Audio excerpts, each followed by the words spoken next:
Ada orang-orang pelaku maksiat. Kenapa nggak kasih Allah sama orang-orang yang rajin beribadah, yang minta, yang benar-benar usaha keras? Kenapa nggak begitu? Mohon izin penjelasannya Ustaz Syam. Bismillahirrahmanirrahim. Tabi guruku, Habib Muhammad, Ustaz Maulana, Mas Fadli, serta guru-guru kami yang dimuliakan Allah Subhanahu wa taala, jamaah Islam itu indah. Bismillahi masyaallah la yasuqul khaira illallah. Bismillahi masyaallah la yasrifu su'a illallah. Bismillahi masyaallah ma kana min ni'matin faminallah. Bismillahi masyaallah la haula wa la quwwata illa billah. Maka subhanallah diingatkan bahwa ternyata berhati-hatilah, berwaspadalah akan nikmat Allah Subhanahu wa taala kepadamu. Subhanallah. Jadi bukan berhati-hati atas musibahnya, berhati-hatilah atas nikmat Allah kepadamu. Karena jangan sampai itu adalah cara Allah mengujimu.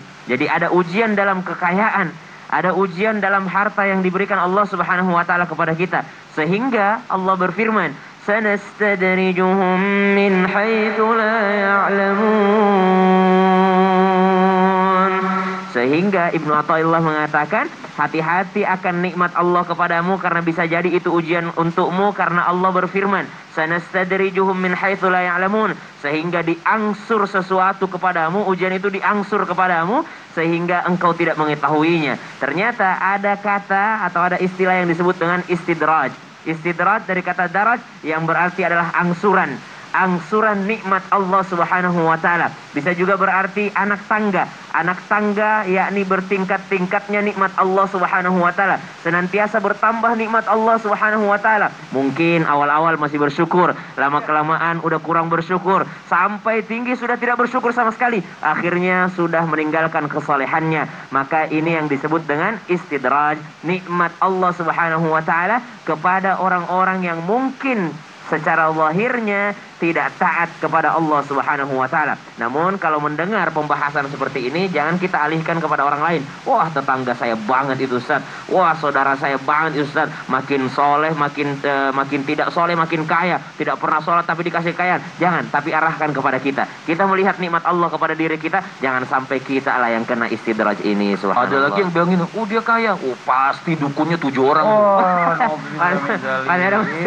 Subhanallah. Ngapain repot ngitung kekayaan orang lain? Mending kita hitung nikmat Allah yang ada pada diri kita. Karena cara untuk mencegah istidraj ini, nikmat Allah yang diberikan ternyata menjadi perangkap bagi kita. Caranya adalah nikmati dengan cara bersyukur. Satu, bersyukur dengan lisan ketika dapat nikmat mengucapkan alhamdulillah. Yang kedua, bersyukur dengan hati, meyakini bahwa ini adalah datangnya dari Allah Subhanahu wa taala dan wajib bagi saya menggunakannya di jalan Allah Subhanahu wa taala. Dan berterima kasih kepada manusia. Kenapa? Karena disebutkan siapa yang tidak berterima kasih kepada manusia berarti dia tidak berterima kasih kepada Allah Subhanahu wa taala. Dan orang yang paling bersyukur adalah orang yang paling banyak berterima kasih kepada sesama manusia. Maka syukuri nikmat Allah Subhanahu wa taala dengan cara berterima kasih kepada orang-orang yang telah berjasa kepada kita. Kemudian disebutkan kenapa orang soleh dan orang tidak soleh ini biasanya lebih kaya yang tidak soleh tadi. Kenapa orang soleh ini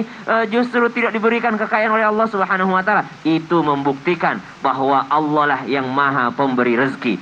Bukan kesolehan kita yang mendatangkan rezeki, atau bukan ketidaksolehan seseorang yang membuat dia tidak menjadi kaya, tapi Allah maha memberi rezeki. Dan dengan rahmat Allah Subhanahu wa taala, seluruh makhluknya Allah berikan rezeki kepadanya. Ba'da naqul a'udzu billahi minasyaitonir rajim.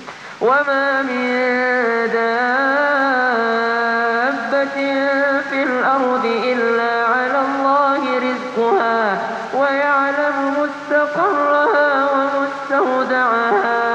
Dan tidaklah satu binatang melata pun di atas muka bumi ini kecuali Allah berikan rezeki kepadanya. Saking cintanya Allah kepada hambanya. Namun kita mesti berhati-hati akan nikmat Allah, jangan sampai itu adalah perangkap. Na'udzubillahi min dzalik. Masya Allah, terima kasih banyak Ustaz. Jadi bisa aja ini istidraj atau perangkapnya Allah biar dia